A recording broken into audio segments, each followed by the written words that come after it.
177 pays rapportent des cas avec un total de 745 000 cas et près de 157 000 patients guéris. Les États-Unis rapportent le plus grand nombre de cas dans le monde, plus de 144 000, l'Italie près de 98 000, l'Espagne plus de 85 000, l'Allemagne 64 000 et l'Iran 41 500. Le total des décès de cas confirmés est de 35 300. L'Italie et l'Espagne sont les pays qui rapportent le plus grand nombre de décès, devant la Chine, 10 779 morts en Italie, 7 340 en Espagne, plus de 3 300 en Chine et plus de 2 750 en Iran. Les États-Unis observent aussi une forte augmentation du nombre de décès avec 2 572 décès. En France, nous affrontons une épidémie inédite, entraînant un impact sans précédent sur le système de santé, et tout particulièrement sur les établissements de santé, leurs équipes, les réanimations et donc tout le personnel. Une épidémie sévère, meurtrière, avec un virus très contagieux, de diffusion rapide, qui touche le territoire métropolitain et les Outre-mer. Résultats les plus importants, les données hospitalières, les données de l'hôpital, 717 établissements de santé qui nous démontrent l'impact sévère de ce virus et de l'épidémie en cours. Plus de 21 000 personnes sont actuellement hospitalisées pour une infection Covid. Dans les Outre-mer, à La Réunion, à la Martinique, à la Guadeloupe, on relève notamment 148 hospitalisations, dont 30 en réanimation, 41 retours à domicile de personnes guéries, 7 décès, 3 en Martinique, 4 en Guadeloupe. 5 107 cas graves nécessitent des soins lourds en réanimation. Je vous rappelle que la réanimation est indiquée lorsque nous sommes en détresse respiratoire ou pour une autre défaillance, que nous avons donc besoin de respirateurs, d'une surveillance continue, de perfusion, de médicaments, parfois d'un coma artificiel, de soins constants, et donc de toute une équipe compétente, formée, avec des réanimateurs, des internes, des externes, des infirmiers spécialisés de réanimation ou de blocs opératoires formés ou d'anesthésie formés, des aides-soignants bien sûr, des brancardiers, mais aussi tout l'appui logistique de l'ensemble de l'hôpital et des services spécialisés d'imagerie ou de laboratoire. 34% des patients hospitalisés en réanimation ont moins de 60 ans, 59% entre 60 et 80 ans, et 64 personnes sont hospitalisées en réanimation âgées de moins de 30 ans. Aujourd'hui, le nombre d'entrées en réanimation est de 475 patients, 9% de plus. C'est ce nombre quotidien d'entrées en réanimation qui est le plus important à surveiller pour prédire notre capacité à prendre en charge les malades les plus graves, mais surtout parce qu'il reflète la cinétique de l'épidémie et son impact le plus préoccupant sur le système de santé. C'est ce nombre quotidien d'entrées en réanimation, mais aussi d'admissions hospitalières que nous allons analyser pour évaluer l'impact initial du confinement national que nous vivons depuis maintenant près de 15 jours. 3 024 décès sont observés en milieu hospitalier depuis le 1er mars. Mais aussi, c'est important de le dire, 7 924 personnes sont sorties guéries de l'hôpital depuis le 1er mars. Toutes les personnes malades en ville et qui, au bout de 8 jours, n'ont plus de symptômes pendant 48 heures sont aussi guéries et elles sont fort heureusement très nombreuses. Nous avons, vous le savez, en plus de cette surveillance hospitalière, la surveillance en population dite syndromique. Les services d'urgence ont ainsi renseigné 3 169 passages hier versus 2 939 le jour précédent. Cela représente 20% de l'activité totale pour suspicion donc d'infection Covid. Nous observons 37% d'hospitalisation après ces passages et 3% d'hospitalisation directe en réanimation. SOS Médecins a signalé 1953 interventions lors de la journée d'hier. C'était un dimanche, donc contre 2423 pour la journée précédente. Là encore pour suspicion de Covid, et c'est 23% de l'activité totale. Les laboratoires de ville remontent aussi des données, 24 764 tests réalisés, dont 7 365 positifs, ce qui représente 30% de positivité. À l'échelon national, vous le savez, nous observons un excès de mortalité sur la semaine 12, un excès de 9%. Il n'y a pas de nouvelles données de mortalité, probablement en raison du week-end, mais nous aurons des informations dès demain de l'état civil. Nous combattons tous ensemble l'épidémie de Covid-19 qui touche la France depuis plusieurs semaines avec désormais 44 550 cas confirmés par PCR. Les consignes de confinement sont très claires. Restez chez vous pour éviter d'autres décès. Restez chez vous pour éviter d'autres cas graves. Pour sauver des vies, restez chez vous. Le système de santé s'est profondément et rapidement adapté et a anticipé les besoins. Le plan blanc a permis de déprogrammer et de reporter toutes les interventions chirurgicales et médicales non urgentes dans tous les établissements de France. Nous avons réaffecté du personnel soignant dans les différents secteurs d'activité pour renforcer les unités les plus en tension. Nous avons fortement augmenté nos capacités en réanimation qui ont doublé dans de nombreuses régions grâce aux efforts de tous, établissements publics, établissements privés. Nous mobilisons des moyens terrestres, ferroviaires, aériens et maritimes sur l'ensemble du territoire national.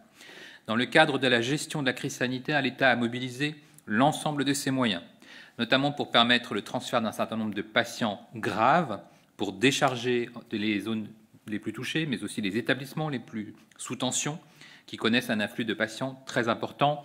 C'est le cas, vous le savez, des régions Grand Est, mais aussi Bourgogne-Franche-Comté. Plusieurs opérations de transfert ont ainsi eu lieu grâce au dispositif militaire Morphée, au bâtiment de la Marine nationale de porte-hélicoptères, ainsi qu'à la mise en place de TGV médicalisés, mais aussi grâce à la mobilisation de la flotte gouvernementale. En effet, l'État dispose de plusieurs types d'avions. Ces derniers ont opéré plusieurs vols à la demande de la cellule de crise sanitaire la semaine dernière. Cela a permis notamment le retour rapide de 2 équipes du SAMU en Lorraine. C'est des équipes qui avaient encadré l'évacuation de patients par TGV médicalisé vers Bordeaux. Cela a aussi permis de récupérer au plus vite 8 respirateurs avec lesquels ces équipes étaient parties pour en faire profiter très vite d'autres patients en Lorraine. Ces opérations sont amenées à se répéter au cours des prochaines semaines. En tout temps, notre objectif est de fournir à tous les patients les meilleures conditions de prise en charge où qu'ils se trouvent sur le territoire national. C'est la raison pour laquelle nous avons mis en place ces fameux renforts en ressources humaines fondamentaux et en renforts aussi en matériel, et puis que nous avons à chaque fois soutenu les transferts intra- ou interrégionaux. Les opérations vont se poursuivre. L'ensemble du territoire est mobilisé. Tous les moyens sont mis en œuvre pour prendre en charge les patients les plus graves. C'est la solidarité nationale. Le nombre de tests augmente de façon importante. La montée en puissance va permettre cette semaine de faire plus de 20 000 tests par jour. Bientôt, des tests sérologiques seront disponibles. Ils nous permettront d'identifier des personnes ayant déjà rencontré le virus et disposant donc d'une immunité. Vous le savez, de très nombreux essais thérapeutiques sont en cours. L'essai européen Discovery, qui teste plusieurs molécules, des antiviraux, des antirétroviraux et d'autres molécules comme l'hydroxychloroquine, a débuté et les premiers résultats devraient être connus bientôt puisque de très nombreux patients sont inclus. Vous le savez, les traitements testés doivent être testés dans un cadre extrêmement précis. L'Agence nationale de sécurité du médicament, après le Haut Conseil de santé publique, rappelle que les médicaments ne doivent être utilisés ni en automédication, ni sur prescription d'un médecin sans cadre réglementaire. C'est important en particulier pour le traitement du Covid. Il y a un certain nombre de risques, il y a un certain nombre d'effets indésirables, et donc il est fondamental d'être attentif, de signaler par les professionnels de santé ou par les patients tout effet indésirable observé dans le cadre du recours exceptionnel à ces médicaments. Et nous avons un portail dédié, le portail signalement-santé.gouv.fr, qui est fondamental dans cette période où l'on peut voir des usages irrationnels ou des automédications par un certain nombre de molécules. Donc je le rappelle, respectez les posologies, demandez toujours un avis médical et évitez toute automédication. Je souhaiterais terminer par un rappel et peut-être un immense hommage devant la mobilisation totale de nos personnels soignants, mais aussi de toutes les personnes qui les soutiennent, sans laquelle cette montée en puissance que l'on voit très clairement ce soir, des capacités hospitalières, des capacités d'accueil en réanimation des patients les plus lourds, n'aurait jamais été possible dans notre pays. Leur effort est remarquable, leur travail sans répit et la crise est longue. Ils méritent aujourd'hui, plus que jamais, toute notre admiration et toute notre reconnaissance. Je vous remercie. Une question pour Bloomberg. Quel est le nombre de places en soins intensifs, le nombre de lits de réanimation actuellement, ainsi que le taux d'occupation? Alors, je vous ai donné ces chiffres tout à l'heure. Le nombre de patients actuellement en réanimation est de 5100 personnes infectées par le coronavirus. Nous avions autour de 5000 lits en réanimation en France. Comme vous le savez, nous avons mobilisé toutes les capacités des établissements publics et des établissements privés. Nous avons rajouté des lits. Quand on met un lit en réanimation en plus, c'est toute une équipe qui nécessite d'être présente, et je le rappelais tout à l'heure, avec effectivement des réanimateurs, mais aussi des soignants, des infirmiers, des aides-soignants spécialisés, des laboratoires qui vont surveiller de très près la biologie du patient, de l'imagerie. Donc ce sont toujours des équipements lourds, ce sont essentiellement des ressources humaines, ce sont aussi des matériels lourds, puisque quand on est en défaillance respiratoire, il faut un respirateur spécialisé, on peut avoir besoin d'équipements de dialyse, on peut avoir besoin de seringues électriques, de perfusion. Donc ce sont des équipements extrêmement lourds. Nous sommes actuellement à 5100 patients hospitalisés en réanimation. Nos capacités de réanimation sont montées de 5000 à 7000, puis à 8000, et nous visons 10 000. Donc nous voyons que nous déployons considérablement nos moyens de réanimation. Pourquoi ? Parce que les équipes se mobilisent, parce que tous les établissements y participent, et parce que nous avons déprogrammé. Parce qu'en déprogrammant, nous récupérons des équipes du bloc opératoire, les anesthésistes du bloc opératoire, les infirmières du bloc opératoire, les infirmières anesthésistes. Nous récupérons aussi des moyens de salle de réveil. Donc tous ces moyens permettent aujourd'hui d'assumer cette montée en puissance, et nous avons encore cette ressource dans de très nombreuses régions, même en Île-de-France, où nous pouvons encore accueillir des patients en réanimation. Une question pour pharmaceutique. De plus en plus d'experts redoutent un effet rebond inévitable. Quelle est la stratégie? Comment fait-on si le confinement ne permet pas d'atteindre l'immunité collective? Alors, premier enjeu, et c'est ce que je vous disais tout à l'heure, nous avons un indicateur très important qui n'est pas celui des morts, qui n'est pas celui des cas confirmés, mais qui est bien celui des arrivées en milieu hospitalier, qui reflète des contaminations survenues environ 15 jours avant. Vous avez été contaminé juste avant la mise en place du confinement. Vous avez à peu près une semaine d'incubation, vous commencez à être malade, vous êtes éventuellement moins bien, et c'est à partir de ce moment-là que vous allez vous adresser à l'hôpital, être adressé à l'hôpital, et vous retrouver soit en hospitalisation classique, soit en réanimation, si votre situation l'exige. Et donc, 15 jours après cette contamination, on observe le passage notamment en réanimation. C'est l'impact de l'épidémie, mais c'est aussi le reflet de cette fameuse évolution que nous devrions voir d'ici la fin de la semaine, qui est liée au fait que le confinement devrait réduire considérablement le nombre de contacts, parce que nous n'avons pas confiné pour confiner. L'objectif du confinement, c'est de massivement réduire les contacts entre les personnes. C'est pour ça que même quand on sort, on vous demande, parce que vous travaillez par exemple, ou parce que vous allez faire une course, d'être très attentif aux gestes barrières et à la distanciation sociale, parce que notre objectif à tous, tous les jours, c'est d'avoir le moins de contacts possible. Et donc, si on réduit les contacts, le virus n'arrive plus à passer d'une personne à l'autre, et le nombre de personnes contaminées doit baisser. Donc, c'est ce qu'on observe. À partir de cette fin de semaine, on devrait avoir moins de personnes qui arrivent à l'hôpital et qui arrivent notamment en réanimation. Une question pour TF1. Y a-t-il une baisse en Île-de-France d'admis en réanimation? Est-ce que les chiffres de l'Italie nous apprennent quelque chose concernant la situation en France? Alors, on n'est pas du tout sur une baisse actuellement. On est en pleine épidémie d'extension rapide. Je vous ai encore dit que le nombre de malades graves avait augmenté de 9%. Ce que l'on espère, c'est que cette augmentation soit de plus en plus modeste au fil des jours, parce qu'il faut pouvoir accueillir ces patients dans des bonnes conditions.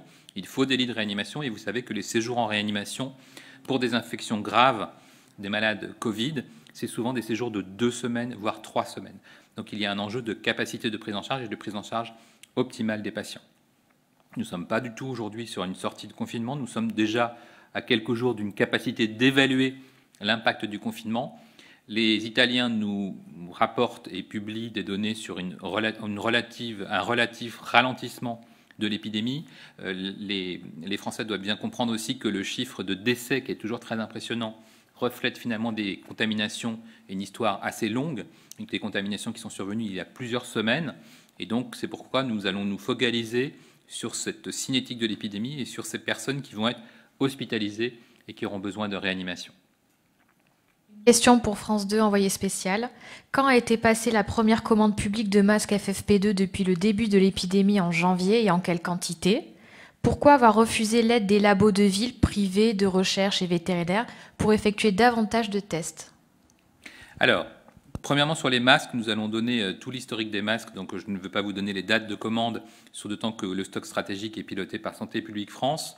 Mais il y a un suivi des stocks stratégiques par Santé publique France, une doctrine de masques qui a été validée au fil des ans sur les types de masques qui devaient être stockés. Et je vous rappelle que les établissements de santé en particulier ont leur propre stock de masques, en particulier masques FFP2, puisqu'ils les utilisent au quotidien pour de nombreuses indications, que ce soit en laboratoire ou que ce soit pour prendre en charge des patients tuberculeux. Donc on a à la fois cet enjeu de protection par les masques chirurgicaux, de stock stratégique d'une part, et puis de stock des établissements de santé.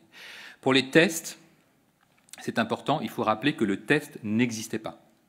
C'est important de le rappeler puisque nous l'avons mis en place grâce au soutien de l'Institut Pasteur. Par définition, sur un virus émergent, le test n'existait pas et il a fallu le mettre au point. Le test aujourd'hui, c'est important de le rappeler aussi, il passe par un examen compliqué qui s'appelle une PCR, c'est-à-dire qu'il faut aller rechercher le virus dans votre prélèvement, qui doit d'ailleurs être un prélèvement bien effectué.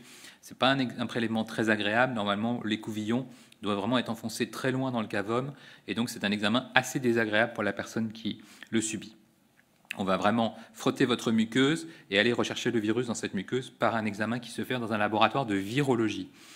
Au départ, ces examens de laboratoire devaient être validés par le Centre national de référence pour être sûr qu'il n'y avait pas de faux négatifs et que donc tous les laboratoires qui étaient agréés savaient faire ce test. Ça s'est fait très vite puisque vous avez vu que nous avons augmenté très vite le nombre de laboratoires capables de faire ce test et bien entendu les laboratoires de ville peuvent faire ce test. La difficulté actuelle, elle n'est pas liée à la capacité des laboratoires de ville de faire le test, mais à la complexité de réaliser ce test aujourd'hui, puisqu'il faut tenir compte du fait que nous sommes confinés, que nous demandons aux gens de ne pas se déplacer, de ne pas être contagieux et de ne pas aller dans un laboratoire où se trouvent des personnes fragiles. Donc c'est cette organisation particulière qui a fait que nous avons ralenti sur l'accès aux laboratoires de ville, mais vous pouvez quand même noter que sur les derniers chiffres que je vous ai donnés, il y a quand même 24 764 tests qui sont remontés par les laboratoires de ville. Donc on voit bien qu'ils ont une part très importante dans l'activité, qu'ils ont d'ailleurs un taux de positivité important. Donc aujourd'hui, on peut avoir accès à ces tests. Nous augmentons la capacité de tests, mais ce sont des tests qui sont encore assez compliqués. Il y aura probablement une nouvelle génération de tests de recherche de virus qui va arriver. Là encore, la recherche et le développement sont en pleine action. Donc ce seront probablement des tests plus faciles, comme on les connaît dans d'autres pathologies, qu'on connaît le TROD angine, on connaît un certain nombre de tests rapides. L'idée d'aller vers ce type de test qui recherche le virus.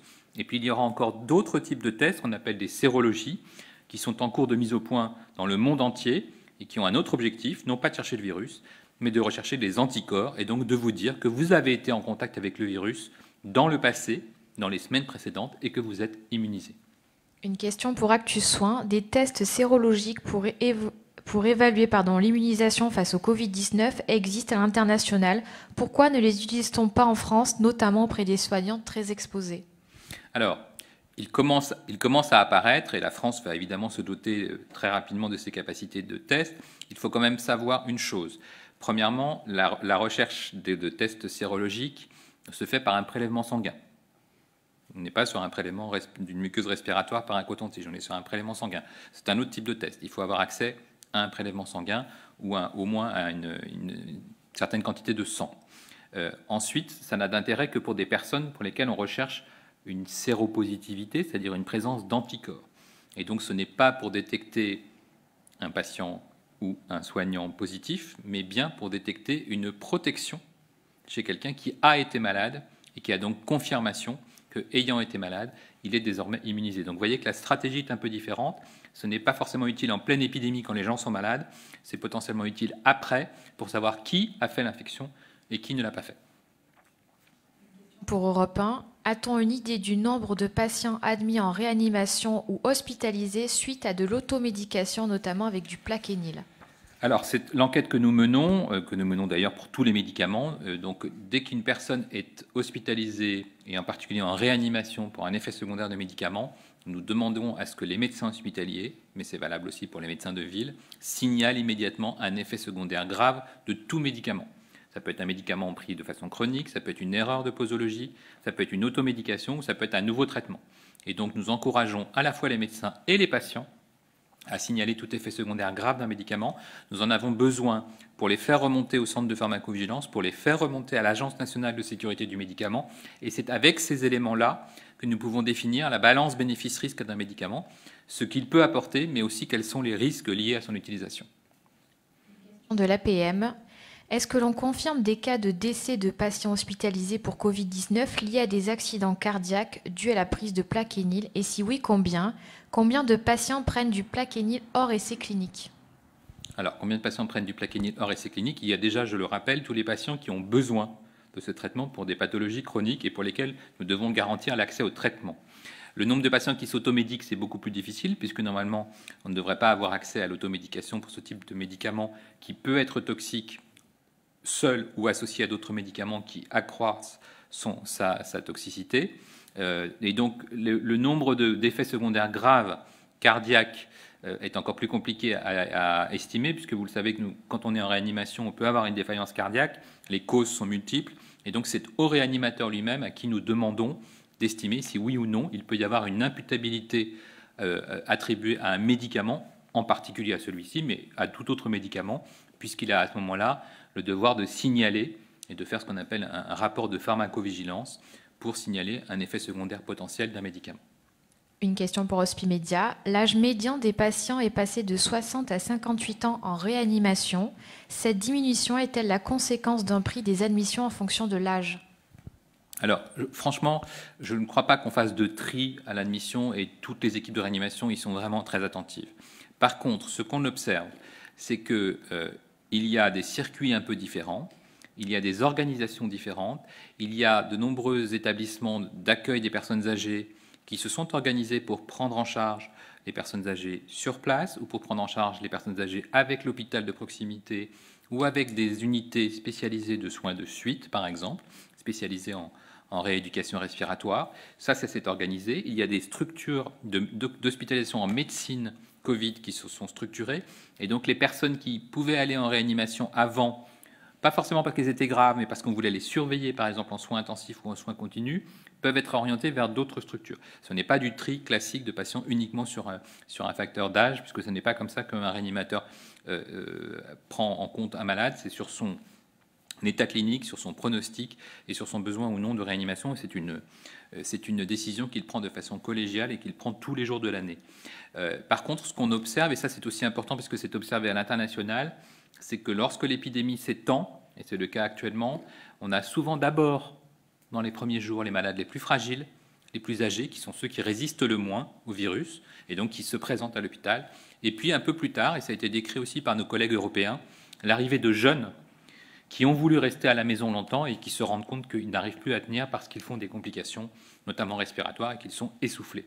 Et donc, c'est ces personnes-là qui peuvent arriver un peu plus tard en réanimation. Une question pour France Info. Où en sont les stocks de produits anesthésiants dans les hôpitaux, notamment les curares et notamment en Île-de-France? Alors, vous avez noté que nous avons une augmentation très importante du nombre de malades en réanimation, que nous avons une augmentation très importante du nombre de lits de réanimation, et donc nous avons une augmentation très importante des besoins liés à l'environnement du patient, parce que ce n'est pas uniquement une équipe, première condition évidemment majeure, ce n'est pas uniquement des équipements lourds, c'est tout le reste, tout ce que j'essaie de vous expliquer, parce que c'est difficile de s'imaginer un lit de réanimation ou une chambre de réanimation. Il y a une surveillance continue, il y a des prélèvements continus, il y a des traitements continus, et il faut parfois organiser un coma artificiel parce que le patient a tellement de soins qu'il vaut mieux qu'il soit endormi pour éviter qu'il soit douloureux, par exemple, ou qu'il lutte contre la machine qui l'aide à respirer. Et donc, c'est ces médicaments anesthésiants, curares et autres traitements plutôt classiques d'anesthésie qui sont actuellement fortement demandés par les réanimateurs. Et donc, nous sommes attentifs à ce que toute cette chaîne de prise en charge de réanimation soit assurée, que ce soit le soutien RH, le renfort en équipement et évidemment l'accès à tous les médicaments utiles en réanimation. Question pour le généraliste. Des généralistes craignent des retards de soins chez des patients chroniques qui n'osent pas venir dans les cabinets. Était-ce une erreur de limiter les sorties aux soins urgents? Non, parce que nous avons toujours dit depuis le début que tous les patients qui avaient besoin de soins devaient bénéficier de ce soin. Je l'ai dit pour les tout-petits qui ont besoin de vaccinations obligatoires. Je l'ai dit pour les femmes qui ont besoin souvent d'avoir accès à la PMI, qui ont besoin d'avoir accès au planning familial, qui ont besoin d'avoir accès à l'IVG. Et je l'ai dit évidemment pour les patients chroniques qui doivent continuer à être suivis. C'est valable pour les personnes qui sont dialysées, pour les personnes qui ont des pathologies lourdes, qui doivent être suivies en milieu hospitalier, qui doivent avoir un suivi par un médecin spécialisé. Donc ce sont des dérogations évidentes du confinement. Vous êtes convoqué à l'hôpital, vous êtes convoqué par votre médecin, vous avez un suivi obstétrical. Évidemment qu'il faut continuer à être suivi parce que c'est important pour votre santé. Une question pour CNews. Avez-vous observé des récidives chez certains malades? Pourquoi on tarde à donner de la chloroquine alors que certains médecins prennent eux-mêmes et le prescrivent à leurs patients? Alors, récidive, pas à ma connaissance. On n'a pas de remontée scientifique dans ce domaine. Quant à l'hydroxychloroquine, on en parle régulièrement. C'est dans l'essai en cours. Il y a plusieurs essais thérapeutiques en cours, précoces ou pas précoces. Il y a même des volontés de préventif. Donc, tout ce qui peut être utile à la production de données connaissances, de données scientifiques et de production de connaissances est important. Il n'y a pas aujourd'hui d'indication à faire de l'automédication, encore moins sans raison, parce que là vraiment, si c'est juste en prophylaxie, ce n'est vraiment pas une bonne idée. Et donc vraiment, on voit bien qu'on va très vite, qu'on pousse la recherche, on va avoir des résultats très vite, mais aujourd'hui, il n'y a pas d'argument, et ce n'est pas des données françaises, ce n'est pas la position du ministère de la Santé, c'est la position des experts internationaux, de l'Union européenne, des Chinois eux-mêmes et des autorités américaines qui disent qu'il n'y a pas d'argument définitif en faveur d'un médicament plutôt qu'un autre. C'est évidemment regrettable, mais c'est comme ça. Aujourd'hui, aucun médicament au monde n'a fait la preuve de son efficacité. Et je peux vous garantir que les autorités françaises, si elles avaient la preuve qu'un médicament est efficace, elles feraient en sorte que les Français y aient accès. Donc il faut laisser un tout petit peu de temps à la science pour dire si oui ou non, parce qu'on peut aussi avoir des mauvaises surprises, un médicament permet de modifier le pronostic d'une infection comme celle du coronavirus. Une question pour Canal+. Lorsqu'on devra aborder la fin du confinement, est-ce que celle-ci est liée à notre capacité à tester la population? Si oui, notre capacité en test devrait être de 150 000 tests par jour en juin. Est-ce suffisant pour envisager un déconfinement? Alors, ce n'est pas du tout sur ce type d'argument que se passera le déconfinement. D'abord, vous le savez, c'est une étape ultérieure et nous ne sommes pas là, puisque nous sommes juste, même pas au bout de la deuxième semaine de confinement, que le Premier ministre a déjà confirmé la prolongation et que nous n'avons même pas encore d'indicateurs d'évaluation de l'impact de ce confinement. Mais je pense que la sortie du confinement doit être faite de façon extrêmement attentive, basée sur une expertise scientifique qui va évaluer la situation de l'épidémie à ce moment-là. Quelle est la situation de l'épidémie? Qu'est-ce que ça a donné en termes d'infections graves, en termes d'infections nécessitant une hospitalisation, en termes d'infections en ville? Quel est le taux de positivité? Combien de cas sont estimés en France? Tous ces éléments vont être évidemment importants.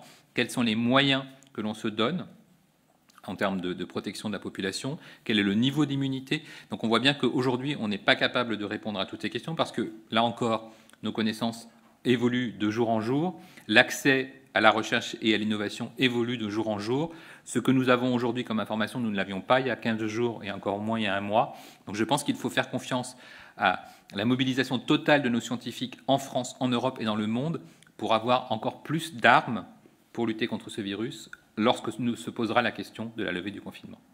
Une question pour VL Média. Face à l'afflux de patients malades du Covid-19 en réanimation, quelles mesures ont été prises par la DGS pour la montée en capacité des services de rééducation post-réanimation? Êtes-vous confiant dans la capacité des SRPR à faire face dans la durée? Alors, ce n'est pas que la DGS, c'est bien sûr une mobilisation complète de la Direction générale de la santé, de la Direction générale de l'offre de soins, de la Direction générale de la cohésion sociale, puisqu'on voit bien qu'il y a des enjeux aussi d'institutions et d'EHPAD, et puis de toutes les agences régionales de santé qui se mobilisent avec tous les responsables d'établissements pour mettre en place un circuit. Et vous l'avez présenté d'une certaine façon, j'aurais pu le présenter d'une autre façon. On peut décider de rester en institution avec un soutien médical, avec un soutien hospitalier, avec l'intervention d'une équipe mobile. On peut décider d'aller à l'hôpital de proximité. On peut décider d'être d'emblée dans un service de rééducation, parce qu'on a juste besoin d'avoir un peu de soins, d'avoir de la surveillance, d'avoir de la kiné respiratoire, par exemple. On peut rester en milieu hospitalier avec une surveillance continue à proximité. On peut se retrouver en réanimation et ensuite sortir de réanimation, mais il faut bien que les Françaises et les Français sachent que quand on sort de réanimation, on n'est pas debout tout de suite. Il faut vraiment une prise en charge spécialisée pour revenir à la normale. Et donc tout ce circuit se met en place. C'est un travail gigantesque. Ce sera des milliers de patients qui vont devoir bénéficier de cette prise en charge spécialisée. Et elle est déjà en cours d'organisation, puisque heureusement, de plus en plus de patients sortent de réanimation aujourd'hui. Certains plutôt en bonne forme clinique, et tant mieux. D'autres ont besoin d'aide pour revenir à la maison. Et donc, à chaque fois, c'est une prise en charge individuelle, mais c'est une prise en charge optimale selon les besoins des patients. Question de CNN. Le professeur Salomon a annoncé samedi la mise à disposition de tests sérologiques dès qu'ils seront développés. Or, une entreprise strasbourgeoise, Biosinex, annonçait déjà la semaine dernière en avoir développé. Seront-ils mis à disposition et si oui, quand ? Alors là aussi, je vous disais, la recherche et développement est foisonnante et tant mieux. Nous avons des bons scientifiques en France, nous avons des bons scientifiques en Europe, nous avons des bons scientifiques dans le monde. Nous serons attentifs à toutes les innovations. Nous avons mis en place avec le ministère de l'Enseignement supérieur et de la Recherche et de l'Innovation des cellules d'analyse de toutes les innovations. Et donc, évidemment, toutes les innovations sont les bienvenues. Il faudra être attentif à la sécurité, à la fiabilité de ces tests. C'est normal, parce que les Français veulent de la qualité, c'est important. Et donc, nous aurons à la fois cette analyse en termes de qualité, de disponibilité et de capacité à répondre aux besoins des Français. C'était la dernière question, je vous remercie. Merci.